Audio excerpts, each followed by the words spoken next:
One more question I wanted to ask you. If we'll take a look at your companies, what was the so-called aha moment that helped you, to scale your business? So like the key factors that help you to scale.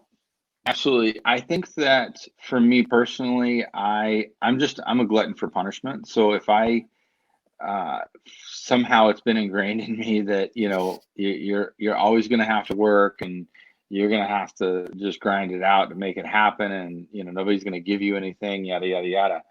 And so I think for me, I have to go through that process and just be super miserable and hit quote unquote bottom, and everybody's bottom looks different, but hit bottom and then figure out, okay, I have to get rid of this stuff. I need to fine tune this stuff, or I need to do something new altogether. And so for the startup, I was 2 summers ago. So so now we're 2 summers in. It was, I had a big house. I had 2 units at the time. In addition to running, at the time I only had 3 businesses, but the summers are my busiest time. Like everything is in full swing. I wished I had a couple of companies that were busy in the winter, and then the others were busy in the summer, but it doesn't work that way. Everything's busy in the summer. And so I was standing in front of one of my units, my Airbnb units, and I was just standing there thinking how miserable I was, because I only had 4 hours to turn over what was basically 6 hours worth of cleaning, because we had a big house that was like 3 to 4 hours, and then we had a small house that was anywhere from 90 minutes to 2 hours. And so I'm just miserable to having to turn these things over, making a lot of money in the bigger picture, but just miserable. And I called a friend of mine who's a venture capitalist, and we're just friends. He just happens to be a VC. And I said, I'm just miserable, and something's got to give. I'm just not happy. And he says, what's your biggest problem right now? And I said, turn over these vacation rental units. He's like, how would you fix that? And I'm standing in the street having this conversation on like a 95-degree day, and it's miserable. And I laid out like, this is how I would do it. And he's like, I would fund that. You should build it. And so I was like, okay. And he says, but he also said, don't take my money. Like, bootstrap this. You can do this. Don't take my money. Wait till you can dictate the terms of the money, not the other way around. And so that's what I did. I started building the roadmap, if you will. And then after meeting with quite a few people, I finally found the person that's my CTO co-founder, and we started mapping it out. January, we started mapping it out in January of 19, and then in September of 19, we started to build. Rick, I got a question. So you have many businesses. Do you have a certain routine that you are following? How do you keep yourself being productive? That is a great question. Coffee. Okay. Mandatory. Yeah, exactly. That's my lithium-ion battery. I don't. Unfortunately, right now, I don't have a routine, if you will. I have been self-admittedly, I've been a little bit of just a mess this year. Well, yeah, I'd say like the last 6 to 8 months, life's been a little weird. We had some different transitions, yada yada yada, and so I think for me, it's once again, as much as a systems guy as I am, in the past I have had routines and this, that, and the other. I think for me, I time block my calendar, and I spend dedicated time on each business. Some days that's spread out so the janitorial business it doesn't consume really much of my time, if at all. Like when I say much of my time, usually on average, 30 to 60 minutes a month. So it's once again, it runs like it's set up to run, and it doesn't require me. So so that leaves me the time for the other businesses, and mortgage doesn't take a lot of my time because I have somebody that runs that branch for me, and it's not my branch, but they run that leg of my business, and so I'm the rainmaker in that scenario. And it's the same thing with the real estate side. My agent does everything, and I'm the rainmaker. So but I do believe that having like your Miracle Morning by Hal Rudd, those kind of things, and I have a little bit of that routine, but I need to get more focused in on doing that. So as opposed to telling you some BS, like, oh, I have this amazing schedule and it's so fine tuned to the minute. Like, we have 2 minutes left, so you guys need to wrap this up. Like,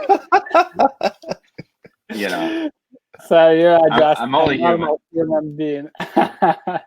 Yeah, exactly. Cool. One more thing I wanted to ask you, it probably would be an unconventional question, but still, I'd like to ask you, what is the worst business decision you have ever done? That's a great question. I don't believe in bad decisions. I believe that every decision is a learning opportunity. Sometimes you learn what to do, other times you learn what not to do.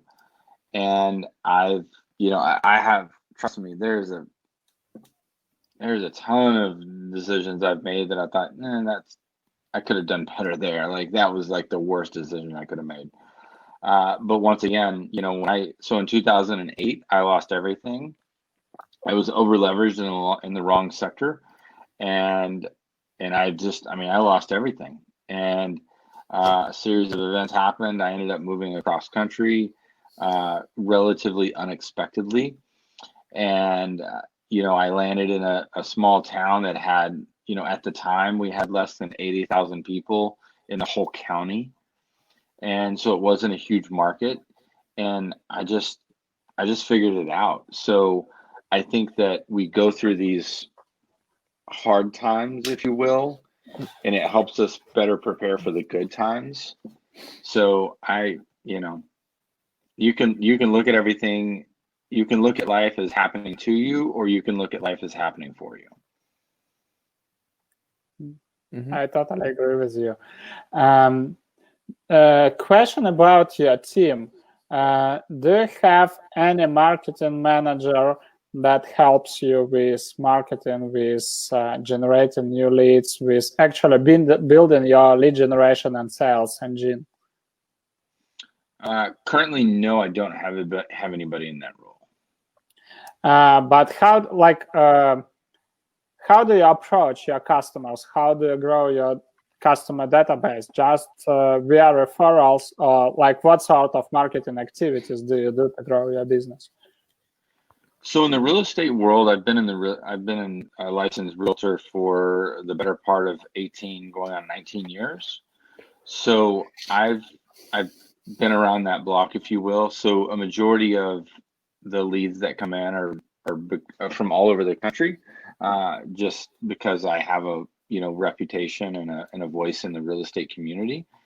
And so that's that's mainly where that comes from right now. I don't have, like I said, I don't really have I've kind of held back a little bit on some of the marketing because of the way, with a lot of things going on. Running my world is not the cheapest at times. So I need to make sure that I can weather the storms. So, dropping an unplanned amount of money into into marketing, especially in the markets I work, it can be really hit or miss. So. Got it. And a question is, let me ask you, let's start talking about your software. So you told it's like almost 90% ready. Do you have any plans to launch it? I mean marketing plans. How would you like to launch it and acquire first customers? Any ideas? Maybe you have already built a list of beta testers or people who want to try your software. So just share your approach. How do you plan to launch it? So right now we're in we're in process of planning that as we speak. We've had a few delays, and so I wasn't sure exactly when we were gonna launch, and so I'm a little bit behind the ball on the launch strategy. But we are working on that right now as we speak. So that'll be done here pretty quick. So that market, number one, it's an industry that doesn't currently exist. There's just nobody out there that's really solving the problem to the degree that I think it can be solved. There is one company that I think is ahead of the others, and yet I think they have a beautiful website. I'm not going to say who it is, but I think they have a beautiful website. Based on my research, the functionality, it doesn't work very well. So I think there's a lot of opportunity in that space to actually build the industry from the ground up and be one of the pioneers in that space. I think it's a very niche space that you have to have, I've got 25 years of cleaning experience. I've owned multiple businesses, and I own vacation rentals. So when you bring all that together, I believe that I'm the perfect guy to build this type of business and really create and build the industry as a whole.